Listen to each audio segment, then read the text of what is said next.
Información precisa, completa, veraz, objetiva e independiente. Directo a tu pantalla. Radio Caracas Radio presenta Voz de América. La Asamblea Nacional de Mayoría Chavista designó la nueva directiva del Consejo Nacional Electoral para los próximos 7 años. De los 5 rectores, 3 han militado en el partido de gobierno y 2 son considerados de oposición. Súmate, una asociación civil con capacidad técnica para facilitar procesos de participación ciudadana, cuestionó la selección de los candidatos a rectores por considerar que no fue transparente ni plural y que más del 70% de quienes estaban postulados están relacionados con el partido de gobierno, lo que incumple el requisito de elegibilidad constitucional de no estar vinculado a organizaciones con fines políticos. En tanto, el Foro Cívico, un espacio que reúne a diversos actores sociales que buscan una salida negociada a la crisis venezolana y que postuló candidatos a rectores, recibió los nombramientos como un primer paso en el camino a la recuperación de la institucionalidad electoral, tal y como expuso la vocera del foro, Wanda Cedeño. Una primera señal de voluntad política. Algunos podrían valorarlo como lo que falta, sin duda lo es. Sin embargo, el esfuerzo social y político que derivó en la designación de esta nueva junta directiva es una muestra de lo que puede lograrse sumando voluntades. La plataforma unitaria, conformada por partidos políticos de oposición que respaldan a Juan Guaidó, reconocido como presidente interino de Venezuela por decenas de países, reiteró que no debe imponerse unilateralmente al árbitro electoral y manifestó que el Consejo Nacional Electoral, así como el resto de las condiciones electorales, deben acordarse para lograr llegar a elecciones libres, justas y competitivas. Varios analistas, entre ellos el consultor internacional Michael Penfold, coincidieron al asegurar que el nombramiento del Consejo Nacional Electoral es un paso positivo que requerirá de negociaciones adicionales para rescatar las condiciones y garantías electorales que permitan elevar la credibilidad del sistema. Carolina Alcalde, Voz de América, Caracas. Fuertes enfrentamientos entre policía y manifestantes que dejaron al menos 24 personas muertas, bloqueos en vías, destrucción de infraestructura pública y privada, desabastecimiento de alimentos y combustibles en varias ciudades. Es el saldo de 7 días de protestas en Colombia. Ni el retiro de la reforma fiscal ni la renuncia del ministro de Hacienda, Alberto Carrasquilla, apaciguaron las manifestaciones que la policía ha reprimido, incluso con excesos y abusos. Sectores alternativos como la Coalición de la Esperanza, representado por el ex negociador de paz Humberto de la Calle, insisten en que la salida a la crítica situación es un diálogo directo del gobierno con los promotores del paro. Hay que controlar la situación y abrir un diálogo con muchos sectores. Lo importante es pensar en Colombia. Esto no es un tema electoral, eso no está de por medio ni un tema político. Mientras organizaciones defensoras de derechos humanos denuncian más de 135 desaparecidos y al menos 1.000 detenciones arbitrarias, Marta Hurtado, representante en Colombia de la Oficina de la Alta Comisionada para los Derechos Humanos de la ONU, pidió al gobierno garantizar la vida de los colombianos. Recordamos a las autoridades del Estado su responsabilidad de proteger los derechos humanos, incluido el derecho a la vida y a la seguridad personal, y de facilitar el ejercicio del derecho a la libertad de reunión pacífica. Por su parte, la senadora del partido de gobierno, Paloma Valencia, culpó a extremistas de izquierda del intento de desestabilizar al país en busca de réditos políticos. Aquí lo que hay es una organización de izquierda radical tratando de poner en peligro no solamente la vida, sino la seguridad de millones de colombianos. Entre tanto, el presidente Iván Duque, al rechazar tajantemente los actos de violencia, anunció que abrirá un espacio de diálogo con la ciudadanía para construir soluciones sin que medien diferencias ideológicas. Manuel Arias Naranjo, Voz de América, Colombia. El gobierno de Ecuador continúa con el plan de vacunación contra el COVID-19 de la forma más ágil posible para cumplir con la promesa de llegar al 24 de mayo con 2 millones de personas inoculadas. Existen 110 puntos habilitados para la vacunación con un promedio de 500 personas por día, que en esta etapa incluye a los mayores de 65 años. El presidente Lenín Moreno indicó: Teníamos una expectativa de vacunar 50.000 personas diarias, pues creo que vamos a llegar perfectamente a las 100.000 o más durante esta semana. Al momento, según el gobierno, se han vacunado más de 1 millón de personas, de las cuales más de 800.000 han recibido la primera dosis y 240.000 la segunda. Algunas personas se han quejado de la lentitud del sistema para lograr la segunda dosis, a lo que el secretario de Comunicación de la Presidencia, Jorge Wattet, responde: Y si usted hace un análisis de lo que pasa en otros países, esa inoculación va por encima de los 21 días. El doctor Julio López, director nacional de salud del Instituto Ecuatoriano de Seguridad Social, precisa que el organismo está colaborando con el proceso de vacunación para sus afiliados. Ya nos estamos sumando también al plan de vacunación, poniendo todos los recursos. El presidente electo Guillermo Lasso ha gestionado con el gobierno de Estados Unidos la donación de vacunas. Los Estados Unidos anuncia que donará cerca de 60 millones de dosis de vacuna He hablado con gobiernos amigos como el de Chile con el propósito de que nos presten vacunas. Lasso también anunció que va a crear una unidad ejecutora de vacunación para inocular a 9 millones de ecuatorianos en sus primeros 100 días de gobierno. Giselle Jacome, Voz de América, Quito. 19 de mayo del 2018, desde ese momento yo fui separado de mi hijo, allí en la detención de Río Grande. Este padre de familia guatemalteco, quien prefiere no ser identificado, llegó en busca de asilo con su hijo de 16 años el 18 de mayo de 2018. Sin embargo, lo tomó por sorpresa la nueva normativa de cero tolerancia, explicó a La Voz de América al describir su interacción con los oficiales de inmigración. Ahí fue donde me dijeron a mí que definitivamente mi hijo había sido separado porque yo iba a ir a una detención criminal. Entonces me impresionó mucho, le digo, pero ¿por qué una detención criminal si no soy un criminal? Como este padre de familia, miles más fueron separados entre finales del 2017 y la primavera del 2018, confirmó el Departamento de Seguridad Nacional, que esta semana espera reunificar a 4 familias. Cuando estaba en Guatemala, y ahí pues comencé, dicen las organizaciones, que es una deportación ilegal la que hicieron. Se refiere a Justice in Motion, una ONG que se ha dedicado a localizar y reunificar familias separadas bajo la política de cero tolerancia y quienes lograron que después de 20 meses volviera a ver a su hijo. Hasta el 25 de enero que volví a ver a mi hijo aquí en el aeropuerto de Chicago. Un alivio según él, pero que ha dejado trauma. Esto que pasó sí lastimó mucho nuestros corazones, nuestra alma, nuestro todo, en la forma que fuimos separados. Yo ya tengo mi experiencia, no es fácil para uno de padre, ni tampoco para el hijo que es separado. Es un momento muy difícil. A pesar de que yo estoy con mi hijo, pues gracias a Dios. Pero yo pienso también en todos los que no han podido lograr eso de reunificarse nuevamente. Celia Mendoza, Voz de América, Nueva York. Altos funcionarios de diversas áreas del gobierno de Estados Unidos participaron en la cita virtual del Consejo de las Américas en su 51ª conferencia anual con el enfoque en la región, y desde Washington DC se destacó la importancia que la actual administración brinda a la región y las prioridades de su agenda de políticas e iniciativas que buscan colaborar con los socios del continente. En la cita participaron líderes regionales y representantes de organismos internacionales, y entre ellos estuvo el secretario estadounidense de Seguridad Nacional, Alejandro Mayorkas, hablando sobre los desafíos colectivos a los que el continente se enfrenta, y apuntó la necesidad de colaborar en el manejo de las fronteras para que la región salga beneficiada, señalando a las fronteras como un elemento clave para el desarrollo económico de los países.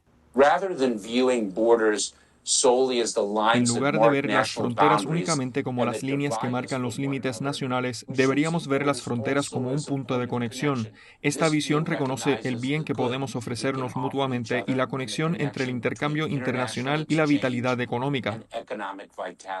Mayorkas también resaltó los beneficios de las colaboraciones en la frontera, que, por ejemplo, dijo, permiten la reunificación de familias separadas por la ley de tolerancia cero de la anterior administración, brindando un entorno seguro para los migrantes.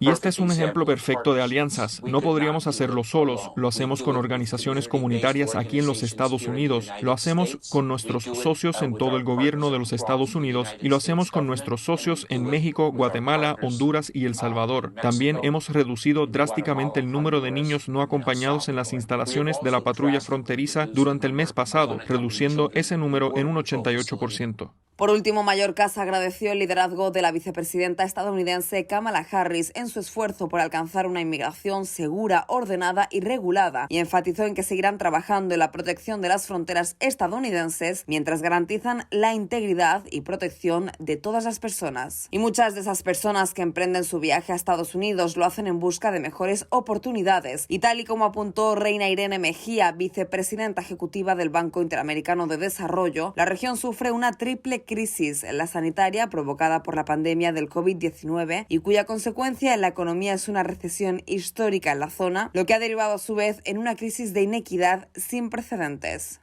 Ante el desolador escenario, Mejía reclamó la necesidad de superar la pandemia del COVID-19 para poder avanzar hacia el futuro. Saben que no hay recuperación sin vacunación y que este es un bien común mundial. Acelerar los esfuerzos de vacunación y garantizar una distribución equitativa es clave. Paralelamente, en la reunión se reconoció que la región también necesita apoyar el cambio climático y la digitalización como dos elementos clave para la recuperación total del hemisferio. Judith Martín Rodríguez, Voz de América. Lograr el respeto al derecho de la libertad de prensa en Nicaragua ha sido un camino duro y extenso para periodistas y comunicadores que han enfrentado a lo largo de la historia del país la imposición del silencio de una dinastía dictatorial, un gobierno revolucionario y el retorno 16 años después de una política de comunicación del gobierno sandinista fuertemente endurecida durante los últimos 3 años, producto de la crisis social que vive el país. Fabio Gadea Mantilla es el propietario de Radio Corporación y con más de 60 años de experiencia en la radiodifusión, recuerda que la situación de la prensa independiente en Nicaragua siempre ha sido crítica. Siempre ha estado crítica desde hace años, no desde hace 3 años. Yo recuerdo haber estado luchando desde hace largo tiempo, con multas, con cierres, Y aunque las relaciones del presidente Ortega con la prensa independiente fueron históricamente conflictivas, incluso desde su primer mandato en la década de 1980, la situación ha empeorado drásticamente desde 2018, cuando el gobierno, en sus esfuerzos por borrar cualquier evidencia de la represión contra las protestas sociales, incendió radioemisoras, confiscó medios de comunicación, encarceló periodistas y empujó al exilio a otro grupo de comunicadores. El periodista Gerald Chávez dejó Nicaragua en diciembre de 2018 ante la amenaza de ser encarcelado y casi 3 años después, y luego de haberse reinventado para seguir informando desde el exilio en Costa Rica, asegura que las amenazas de muerte contra él y su familia le impiden regresar a Nicaragua. En mi casa recibieron un sobre con una memoria USB, un video donde simulaban mi asesinato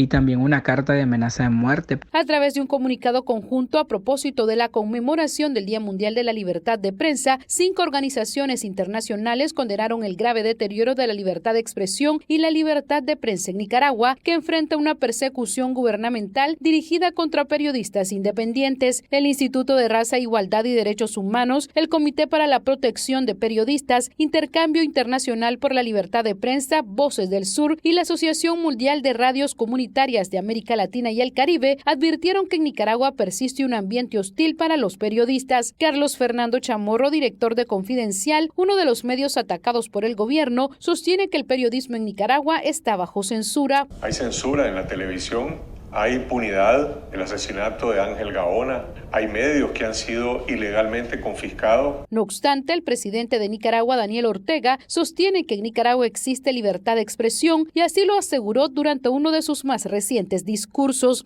Aquí hay libertad de expresión. Aquí cualquiera dice lo que quiere en las redes, en sus páginas. En medio de este panorama, la prensa independiente se prepara para dar cobertura a las elecciones generales de noviembre y muchos ya advierten el riesgo que esto podría implicar ante la censura y la desprotección para los periodistas y comunicadores. Daliana Ocaña, Voz de América, Nicaragua.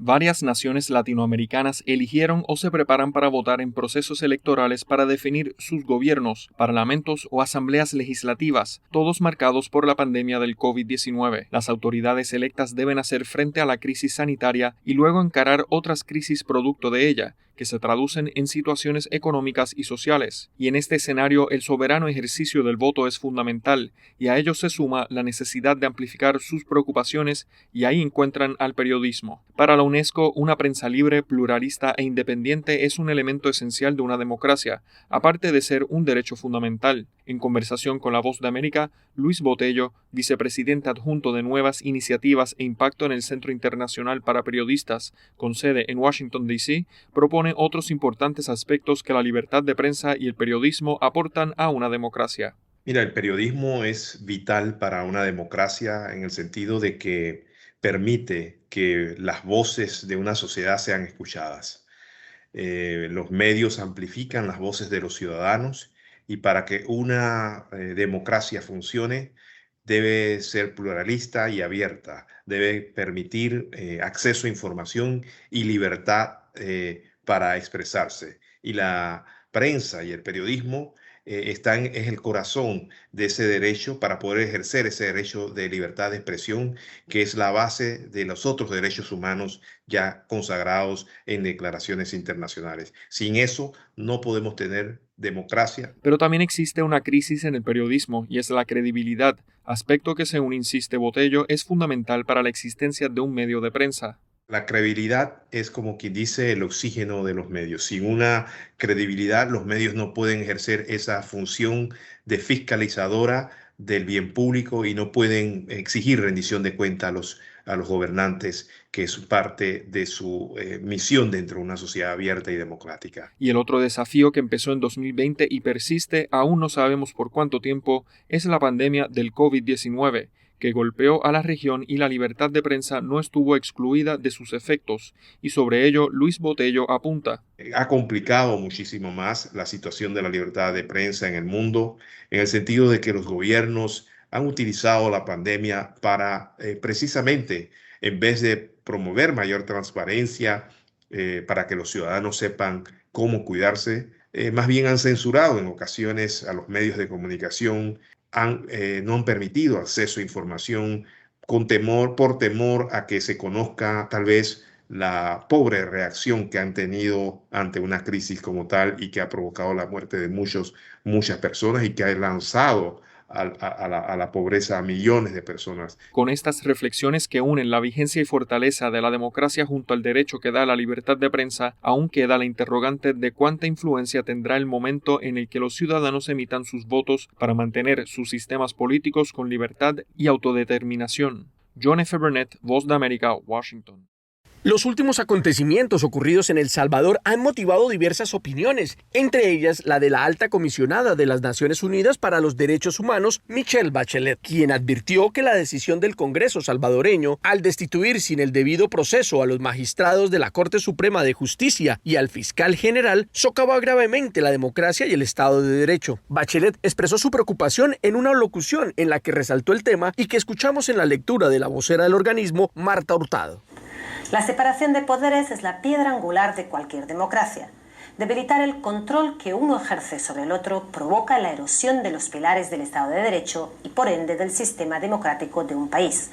Esta crisis institucional en El Salvador a la que se refiere Michelle Bachelet provocó conmoción en la comunidad internacional, que ve este intento como un paso más del gobierno del presidente Nayib Bukele en el camino del control del Estado y sus instituciones. La alta comisionada afirmó también que este hecho no cumplió con los estándares requeridos sobre el debido proceso, añadiendo textualmente: lamentablemente, lo que vemos en El Salvador es la profundización de una alarmante tendencia hacia la concentración de poderes. Con base en el Pacto Internacional de los Derechos Humanos, Michelle Bachelet destacó que debe seguir las normas y procedimientos para garantizar el libre ejercicio democrático y nuevamente sus conceptos a través de la vocera Marta Hurtado. Los jueces solo pueden ser sustituidos en caso de faltas graves de conducta o de incompetencia, de acuerdo a un procedimiento justo que asegure la objetividad y la imparcialidad establecida en la Constitución o la ley. La alta comisionada de las Naciones Unidas para los Derechos Humanos además recordó a todas las autoridades estatales la necesidad de cumplir con sus obligaciones de derecho internacional para restaurar el derecho de Estado y la separación de poderes. Héctor Contreras, Voz de América, Washington. La actriz Julie Andrews recibirá el 48º Life Achievement Award, el más alto honor para una carrera cinematográfica del American Film Institute, en una ceremonia que tendrá lugar el jueves 11 de noviembre en el Dolby Theater de Los Ángeles.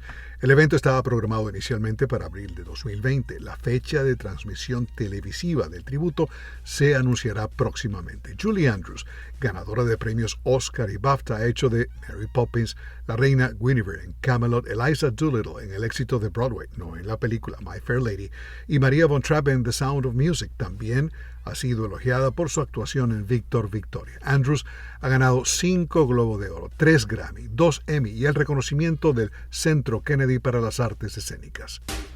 La editorial Random House dio a conocer que Meghan, duquesa de Sussex, publicará un libro para niños en junio titulado The Bench, sobre la relación entre un padre y un hijo. El libro es el más reciente emprendimiento de Meghan y su esposo el príncipe Harry, nieto de la reina Isabel, desde que dejaron sus deberes reales y se mudaron a Los Ángeles el año pasado con su hijo Archie. El libro se publicará el 8 de junio. Random House agregó que Meghan narrará una versión en audiolibro. La duquesa indicó en un comunicado que The Bench comenzó como un poema que escribió para su esposo en el Día del Padre, el mes después del nacimiento de Archie, y que ese poema se convirtió en esa historia. Un juez federal dictaminó que un hombre que dice fue agredido sexualmente a los 14 años por Kevin Spacey en la década de 1980 debe identificarse si quiere continuar con su demanda civil de $40 millones contra el actor. El juez Lewis Kaplan agregó que también sería una carga injusta para Spacey, de 61 años, defenderse de un acusador que solo es conocido como CD. El magistrado indicó que la equidad requiere que el demandante esté preparado para respaldar públicamente sus acusaciones y le dio 10 días para enmendar su denuncia e incluir su nombre. Damos un vistazo al baúl de los recuerdos. Nos vamos a 1964, cuando el álbum del elenco de Broadway de Funny Girl debuta en la lista Billboard 200. El trabajo discográfico alcanzó su punto máximo, ubicándose en el número 2 y ganó un premio Grammy. Y en 1976, Donna Summer estrena Could It Be Magic, versión disco del tema coescrito por Barry Manilow. Summer había debutado previamente en la Hot 100 con Love to Love You Baby. Es todo por ahora. Alejandro Escalona, Voz de América.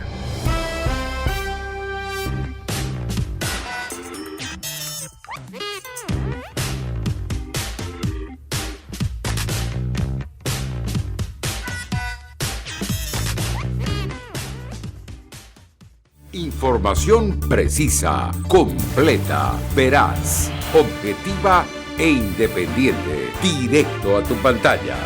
Voz de América en RCR 750.